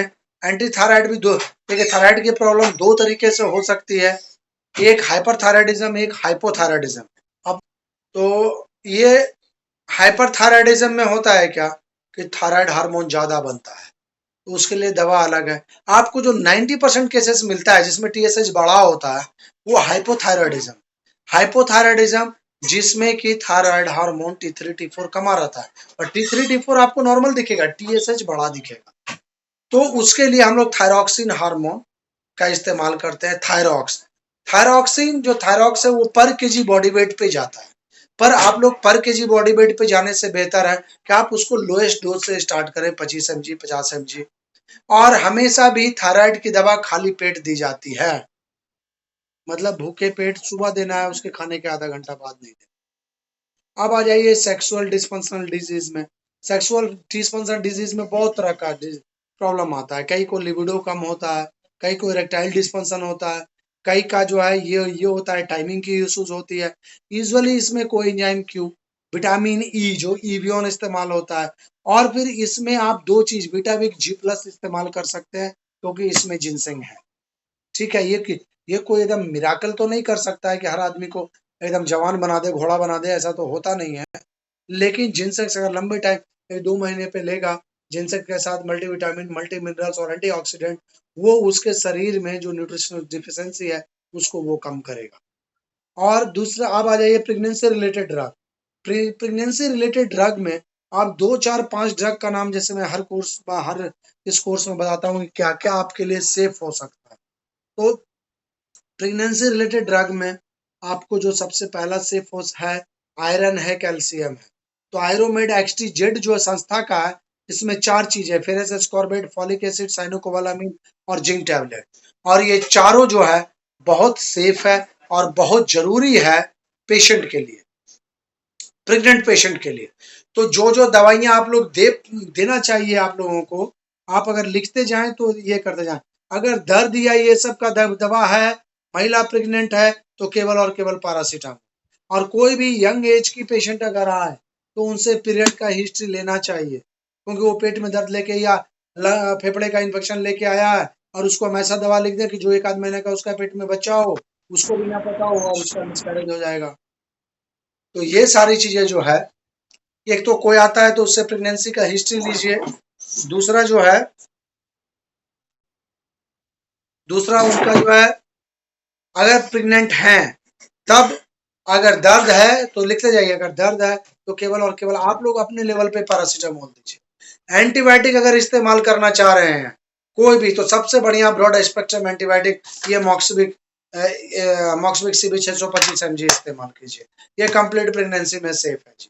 अगर आप कोई एंजाइम या पाचन ये सब का इस्तेमाल करना चाह रहे हैं तो कभी भी पापाइन वाला, पेप्सिन वाला नहीं, पापाइन वाला एंजाइम्स मत दीजिए। बहुत सारा मिसकैरेज और एबॉर्शन हम लोग देखे हैं कि जिसको ग्रामीण चिकित्सक अपना एंजाइम उठा के दे देते, हम आपको एंजाइम्स पढ़ाएंगे, एंजाइम संस्था की आ रही है, पापाइन वाला उसको एंजाइम दे दिया, 1, 2, 3 महीना या लास्ट में जाकर उसको मिसकैरेज हो। तो ये चीजें आपको देखनी है।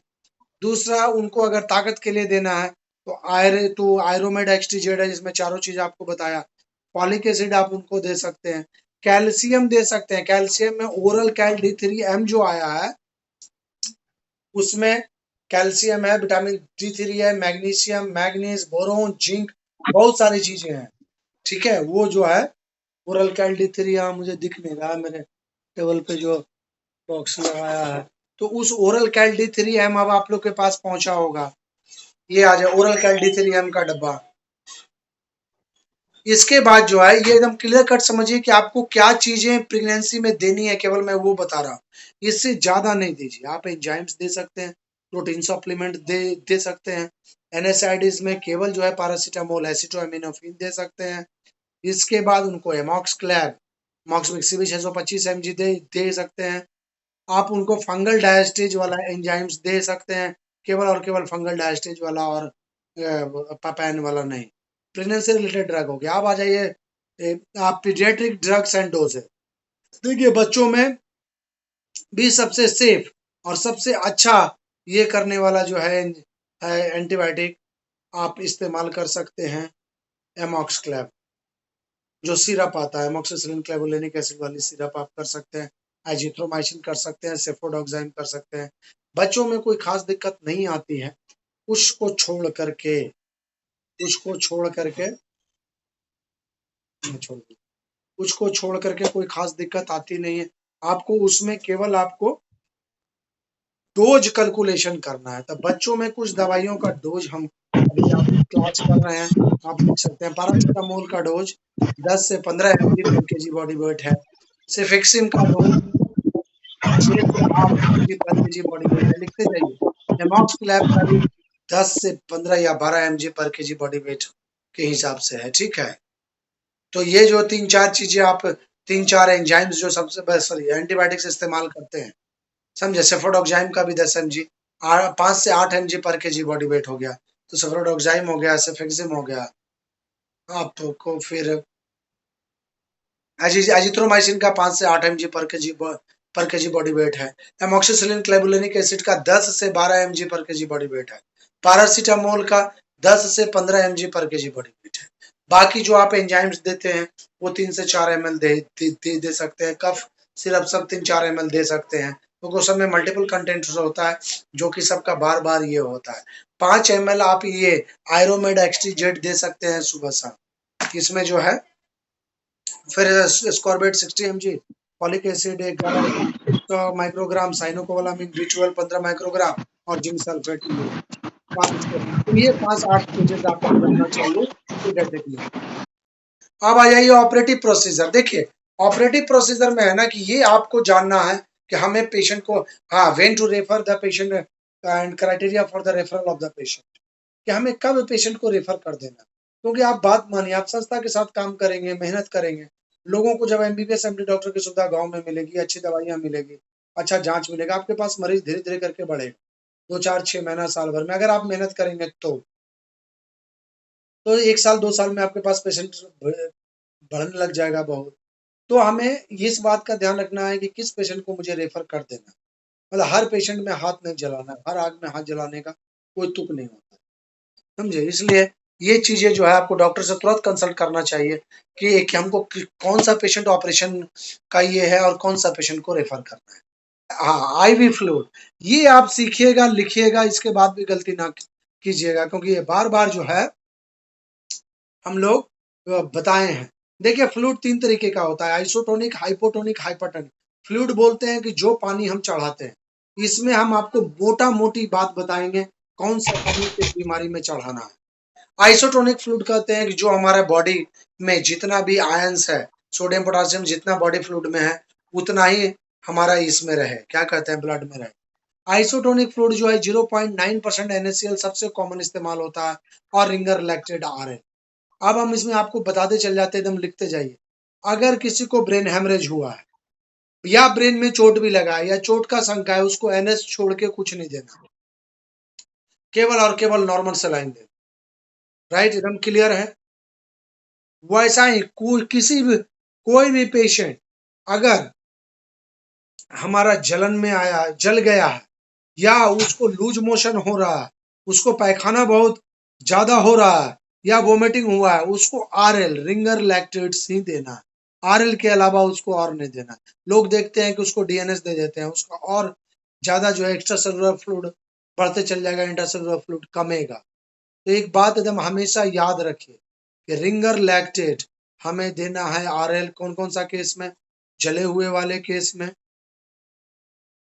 हमें देना है। आपको इसका रिकॉर्डिंग मिल जाएगा, आप अगर ज्वाइन करें तो रिकॉर्ड करने का कोई फायदा नहीं।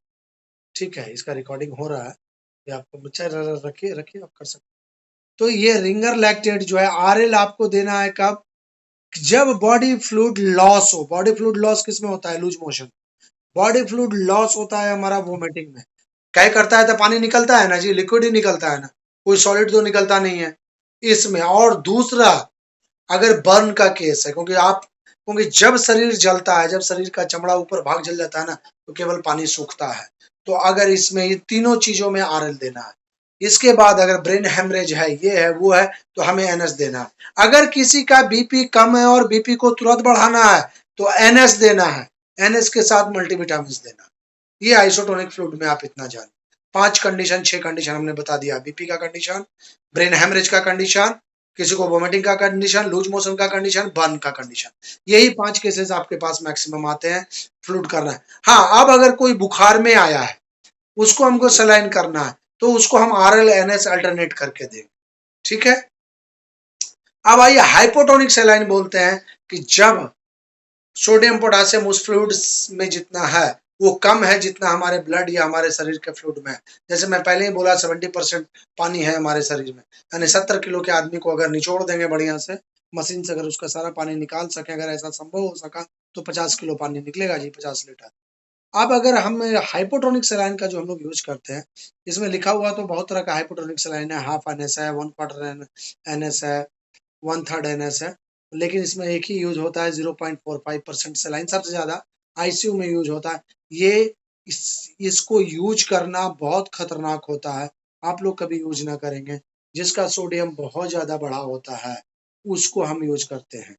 ये देखिए 3% सलाइन जो हाइपरटोनिक है, और 0.05% सलाइन, ये दो अलग तरीके का सलाइन है जो हम लोग इस्तेमाल करते हैं क्लियर कट, क्या कहते हैं, स्पेशल कंडीशन में। और ये आप लोगों के लेवल की बात नहीं है, पर जान लीजिए अगर किसी का शरीर में सोडियम कम है तो सोडियम कम वाले को हम 3% एनएस देंगे, उसमें सोडियम की मात्रा, लेकिन 3% एनएस एक ही देंगे। अगर हम ज्यादा तेजी से उसका सोडियम करेक्शन कर दिए तो ब्रेन में डीमाइलिनेटिंग डिजीज हो जाता है। और बहुत सारे डॉक्टरों का दिल्ली तक में उन लोगों पे केस चल रहा है, इसलिए कि मरीज को 3% NaCl बहुत तेजी से 2-3 चढ़ा दिए रोज, और वो मरीज उसके बाद कोमा में चला गया, वो गर्दन भी नहीं हिला पा रहा, वो जिंदा लाश बन जाता है 3% NaCl 0.45% NaCl के गड़बड़ी से। इसलिए जितना ज्यादा सीखना हम लोगों को पेशेंट को जिलाने के लिए है, उससे भी आसान तरीका होता है किसी को मारना। तो ये हाइपोटोनिक सलाइन 0.05% का इस्तेमाल तब होता है जब सोडियम हमारा ज्यादा हो, 145 से अगर ज्यादा हो तब, और अगर 120 125 से अगर ये कम हो, यूजुअली अगर 115 के आसपास आने लगता है तो हम लोग 3% NaCl देते हैं हाइपोटोनिक सलाइन। कैनुला का साइज ये बस जानकारी के लिए है, आप लोग पेरीफेरी में काम करते हैं तो एक 24 नंबर का कैनुला जिस रंग से है, पीला रंग का होता है, ये सबसे छोटा बच्चा न्यूबॉर्न को लगता है। जो उससे थोड़ा बड़ा बच्चा होता है उसको 22 नंबर का लगता है, जो ब्लू कलर का होता है। फिर जो है वायलेट कलर का है, ये 20 नंबर का कैनुला। एडल्ट में यूजुअली 20, 18 ये दो चीज लगता है। 16 नंबर का सबसे बड़ा कैनुला होता है। अब ये नंबर मैं इसलिए आपको बता रहा हूँ कि जितना ज्यादा नंबर होगा उतना छोटा होगा, जितना छोटा नंबर होगा 16 नंबर होगा तो वो बड़ा कैनुला होगा। बड़ा कैनुला 16 या 18 नंबर, 18 नंबर तो जरूर हर कोई अपने क्लिनिक्स में रखिए, अपने दुकान में रखिए, ताकि अगर किसी को बहुत तेज पानी चढ़ाना हो और हम बोले कि उसको फास्ट फ्लूइड दो, तो उसको 18 नंबर का कैनुला एक नहीं दो लगा दीजिए। और नहीं तो 18 और 20 यूजुअली एडल्ट में लगता है, 22 और 24 यूजुअली बच्चों में लगता है, और 16 नंबर यूजुअली एक्सीडेंट केसेस में लगता है, 16 और 17 जहाँ पे एक्सीडेंट आया हमें नहीं मालूम इसके शरीर से कितना खून निकल चुका, पेशेंट बेहोश है, शरीर पूरा छत बिछत है, पैर कट के फेंका हुआ है या पैर बीच से एकदम चिराया हुआ है, हाथ पूरा छिलाया हुआ है, खोपड़ी खोल करके फेंका हुआ है, समझे, एकदम विभत्स कंडीशन में है। और हमें उसके बाद सीधा हम लोग जो है वहाँ पे जो स्टाफ होता है उसको बोलते हैं 16 नंबर कैनुला वाला, वो दौड़ के 2-3 साल 16 नंबर कैनुला लाएगा, क्योंकि इसमें बहुत फास्ट फ्लूइड चलता है, फास्ट ब्लड चलता है, इससे हम जल्दी पुश कर सकते हैं किसी चीज को, ये चीज है। उसके बाद consult a doctor online from anywhere. आप एक बात रख समझिए, जितना ज्यादा मेहनत आप करेंगे, जितना ज्यादा डॉक्टर से आप कंसल्ट कराएंगे मरीज को, जितना ज्यादा आप संस्था का मेडिसिन को निकालेंगे, संस्था जितनी ज्यादा स्ट्रांग होगी, उतना ही ज्यादा ग्रोथ आपका होगा, तरक्की आपका होगा। सिर्फ ये नहीं भी, आप उसके घर जाके मोबाइल से दिखा सकते हैं ये। अब आप लोग सवाल पूछिए, कितने लोग बचे, कि लोग हैं अभी भी ये 32 लोग में, आप पूछिए कि इनको क्या सवाल पूछना है। आज तो हमने 1 घंटा 11 मिनट में खत्म कर दिया। ऐसे ही यूट्यूब पे भी जाएगा, पंचमुखी ई क्लिनिक के चैनल पे, यूट्यूब चैनल जो हमारा है इस पर जाएगा। और आप लोग भी 1-2 वीडियो बना बना करके यूट्यूब पे डालने के लिए भेजिए। कोई मरीज ठीक सर एक होता है, कोई अच्छा फीडबैक देता है, ठीक है। सर एक क्वेश्चन पूछना था हमको। हाँ जरूर पूछिए। सर डिहाइड्रेशन केस में बहुत सा केस में होता है कि पेशेंट को बहुत ज़्यादा डिहाइड्रेशन हो रहा है, मतलब लूज मोशन बहुत ज़्यादा तेज हो रहा है। उस कंडीशन में तो हम आरएल तो लगा ही रहे हैं, उसका सोडियम टेस्ट भी करा रहे हैं, ठीक है। तो उस केस में हमको और क्या देना चाहिए? सोडियम टेस्ट आप कराए तो सोडियम में मिला क्या? सोडियम कम मिला। सोडियम कम मिला, कुछ नहीं करना अभी। 3% जी NaCl से आप लोग मत खेलिए। जी बड़े जी बड़े बड़े बड़े लोगों के हाथ पांव क्या, जिंदगी और पूरा शरीर और करियर जल गया है, समझे। जी जी जी उसको अभी करने जी का कोई इशूज नहीं है, क्योंकि इतना ज्यादा सोडियम नहीं कम सकता है कि आपको तुरंत पेशेंट कोमा में चला जाए। आप उसका फ्लूइड करेक्शन कीजिए, लूज मोशन को रोकने के लिए बढ़िया एंटीबायोटिक दीजिए, एंटी सेक्रेटरी ड्रग्स लोपेरामाइड का इस्तेमाल कीजिए, आप उसको जी डॉट रेसिकोड्रिल का इस्तेमाल कीजिए, आप उसको प्रोबायोटिक का इस्तेमाल कीजिए, जो आता है इंट्रोजर्मिनिया, इंट्रोजर्मिनिया का कैप्सूल जी। लेते हैं। यही 4-5 उसका तो कुछ ट्रीटमेंट लाइन है। देखिए, अगर आपके पास कोई सीवियर लूज मोशन लेके आया तो उससे एक सवाल पूछना है हिस्ट्री में, क्या उसका पैखाना में बहुत ज्यादा बदबू आ रहा है? अगर उसका जी पैखाने में बहुत ज्यादा बदबू आ रहा है, मतलब वो इन्फेक्टिव डायरिया है। अगर उसका बदबू नहीं आ रहा है, इसका मतलब वो सेक्रेटरी डायरिया है, सेक्रेटरी डायरिया से की सेक्रेशन हो रहा है। लेकिन हम लोग ये चीज भी आप लोगों पे नहीं छोड़ते हैं कि आप उसका पैखाना का भी बता सके सही सही कि बदबू ज्यादा आ रहा है या कम आ रहा है, क्योंकि पैखाना में तो बदबू आएगा ही, एक बात का मतलब। जी इसीलिए हम लोग एंटी सेक्रेटरी और एंटीबायोटिक, समझे, एंटी पेरिस्टाल्टिक और प्रोबायोटिक, इस 4 ग्रुप की दवा को तुरंत इस्तेमाल कर लेते हैं, जिसमें जी आपको आई। और दूसरा बात, सबसे बड़ा बात है फ्लूइड करेक्शन, सबसे बड़ा बात। और अगर वो ओरल ले रहा है तो उसको ORS, फ्लूइड और सॉल्ट का करेक्शन सबसे उत्तम है।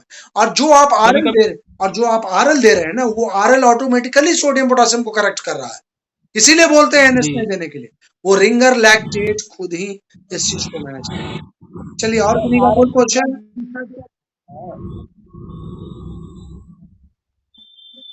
कोई और सवाल करना चाहते हैं या मैं एग्जिट करूं? Bihari ji, sir doctor Baidyanath D5% प्रसाद। के बारे में नहीं बताया सर। पंकज जी फिर से पूछिए। D5% के बारे में पूछना चाहते हैं सर। देखिए, हाँ, D5% वो हमने छोड़ दिया, ये छूट गया था। D5, D25 और D50, ये तीनों काम आता है हाइपोग्लाइसेमिया में।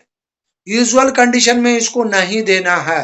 अगर कोई मरीज है उसका ब्लड शुगर बहुत कम लग रहा है, उसको ओरल नहीं कुछ ले पा रहा है, ठीक है, और उसका कहीं से भी फ्लूइड लॉस का चांसेस नहीं है, अगर वो डायरिया और लूज मोशन है तब भी उसका शुगर कम सकता है ना भाई, जी जी और वो ओरल नहीं ले सकता है। लेकिन उस समय D5 हम लोग बहुत कम या नहीं के बराबर देंगे। अगर शुगर बहुत गिर जाएगा, तो शुगर 60 के नीचे आ जाएगा, तो D5 या D25 या D50 इस्तेमाल करेंगे।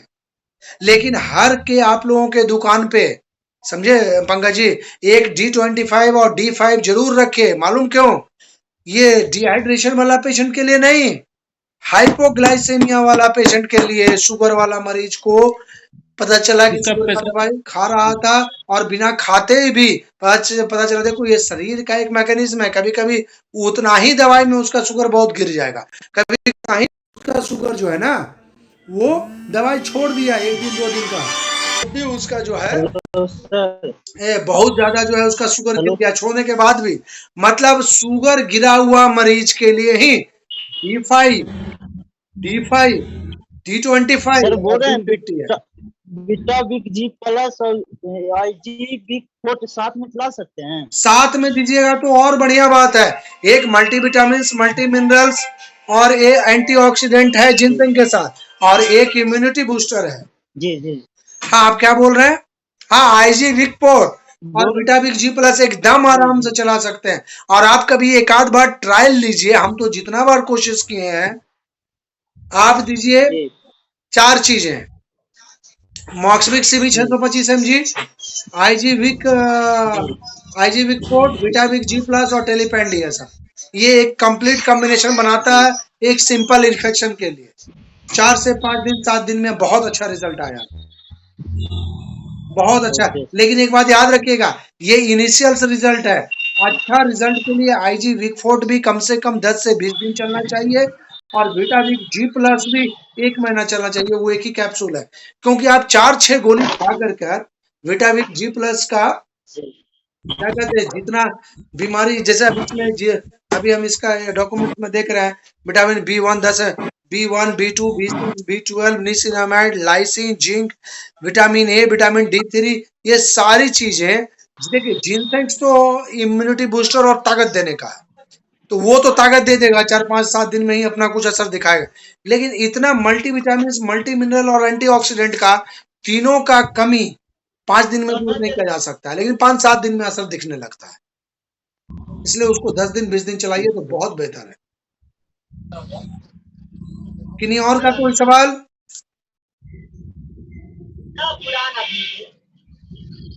Hello sir. हाँ विजय कुमार पंडित बताइए। जी सर, मेरा तबीयत खराब हो गया सर। तो आपका दवा अभी बता देते हैं, बताइए क्या हुआ।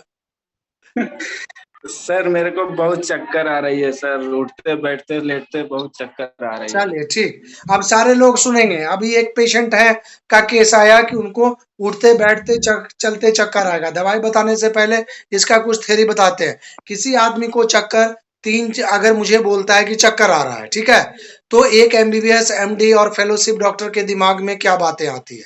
पहला मेरे को आया, हो सकता है गैस हो सकता है, कॉमन चीज से जाना है। आप एक बात याद रखिए, बहुत बड़ा सोच करके और बहुत बड़ा तीर फेंक करके आप बहुत पहलवान नहीं हो जाएंगे। कॉमन चीज गैस हो सकता है, लेकिन चलिए एक कॉमन, इसके बाद चक्कर किस किस कारण से आ सकता है? बीपी बड़ा हो सकता है, शुगर की बीपी बड़ा प्रॉब्लम हो हो सकती सकती है। है। 2-3 चीजें निकली कि हमारा गैस हो सकता है, बीपी हो सकता है, शुगर हो सकता है। अब इसके बाद चक्कर आने का, इनमें या तो मल्टीविटामिन मल्टी मिनरल्स ये सब के कारण चक्कर आई, ये बहुत डिफिकल्ट बात है, इसलिए ये रेयर बात है, इसलिए इसको अभी नहीं सोचना।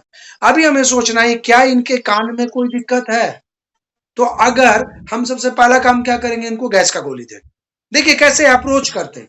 एक गैस का गोली टेलीपेन DSR दे दी, इसके बाद बीपी शुगर नापे, आपसे पूछे बीपी कितना है जी, शुगर कितना है, आप बोले सब ठीक है सर, तो बीपी शुगर हो गया, गैस हो गया। अब इसके बाद हम लोग क्या करेंगे कि इनको एक लैब्रेंथाइन सीडेटिव देंगे, जो कि वर्टिन या और वर्टिगोन आता है, एस्टेमटिन, ठीक है, प्रोमेथाजीन के साथ एक लेब्रेंथाइन सीडेटिव देंगे। और इतना दे करके हम देखेंगे कि मेरा लेब्रेंथाइन सीडेटिव काम कर रहा है कि नहीं। इसीलिए जो है ये, अभी जो है आप एक काम कीजिए, एक गैस का गोली विजय जी ले लीजिए, और एक जो है वर्टिगोन या वर्टिन या स्टेमटिल MD ले लीजिए, राइट। आप इतना ले करके अभी देखिए, और साथ में अपना बीपी पल्स और शुगर, ये तीनों चीज को नापिए। और अगर उसके बाद भी अगर आपको दिक्कत होता है कुछ, आप अपना हीमोग्लोबिन भी नापिए। एक तो ये हो गया मोटा मोटी। अब अगर इसको हम माइन्यूट जाते हैं, आप मुझे बताइए कि आपको चक्कर कैसे आता है? अगर लेटे रहते हैं तो लगता है कि घर पूरा घूम रहा है, या आप उठते हैं तो लगता है आपका सर घूम रहा है? जी सर, वैसा ही लगता है। कैसा?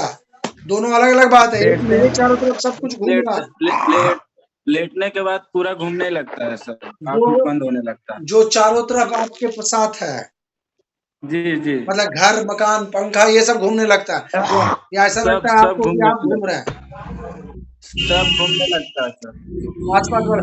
मतलब आपको लेब्रिंथाइन सेडेटिव की ज़रूरत है। आप वाटिकॉन या स्टेमटिल एमडी सुबह-शाम लीजिए और सुबह-शाम टेलीपेन डीएसआर लीजिए। फिर मुझे 1-2 दिन में बताइए और इस बीच आप अपना ब्लड शुगर और बीपी ये दोनों का वर्कआउट जी करके बताइए। ठीक है? जी सर जी चलिए किन्हीं का और कोई सवाल? कोई कुछ और पूछना चाह रहे हैं? सर एक चीज़ पूछना चाह रहे थे, हाँ, पूछिए। जैसे हम लोग तो इंटीरियल में रहते हैं हाँ जी। सर, स्नेक बाइट का पेशेंट कभी-कभी आता है, हाँ जी। ठीक? तो उस पीरियड में हमको उसको क्या लगा देना चाहिए जिससे वो कम से कम 1 घंटा में वह बगल के या नज़दीकी सदर हॉस्पिटल पहुँच सके? ये डिपेंड करता है भाई कि क्या जो है उनको कौन-सा साँप काटा है। सबसे पहली बात तो ठीक, देखिए जो उसका नॉर्मल प्रोटोकॉल है स्नेक बाइट का, वो नॉर्मल प्रोटोकॉल में है कि जहाँ पर स्नेक बाइट हुआ है, उसके ऊपर सबसे पहले ब्लड को ऑकलूट करना।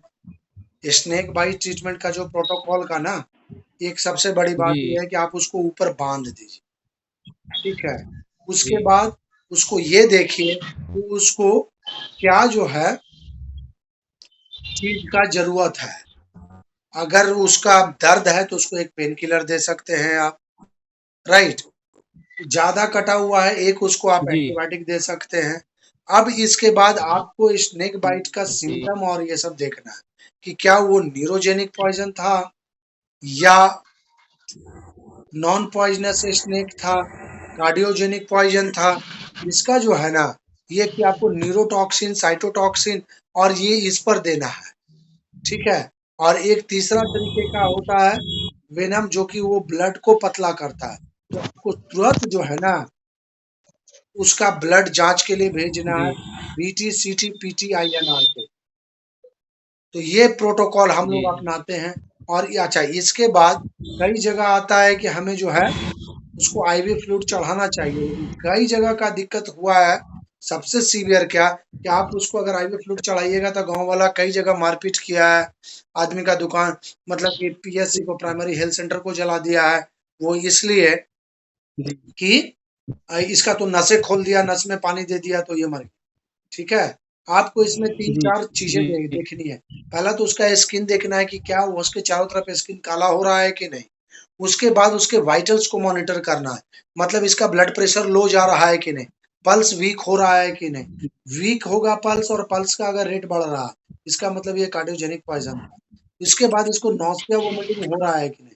चक्कर आ रहा है या इसको दिखने में कम हो रहा है, हाथ-पाँव इसका लूज़ हो रहा है कि नहीं? अगर ये सब है तो ये न्यूरोजेनिक पॉइज़न है, समझे? उसके बाद उसको बोलने में उसको डिफ़िकल्टी इन स्पीकिंग है कि नहीं, ये भी न्यूरोजेनिक पॉइज़न में आता है। उसका जॉ जो है ना, उसका ये गिरने लगेगा, लेकिन ये सब बाद में होता है। अगर आपके पास ज़्यादा केसेज़ अगर आते हैं, तो आप एक मिक्स्ड एंटीवेनम आता है, तो जी, आप एक मिक्स्ड एंटीवेनम रख सकते हैं और वो एंटीवेनम जो है दे सकते हैं अगर आपके पास ज़्यादा मरीज़ साँप कटे हुए का आता है तो। नहीं तो साँप काटने में सपोर्टिव ट्रीटमेंट प्लस जो सिम्पटम आता है उसका ट्रीटमेंट, यही हमें करना और उसे रेफ़र करना। चलिए 1.5 घंटा जी। होने वाला है और किन्हीं का कोई सवाल या मैं एग्ज़िट करूँ? धन्यवाद सर। चलिए जी। थैंक यू भाई। Okay, bye-bye.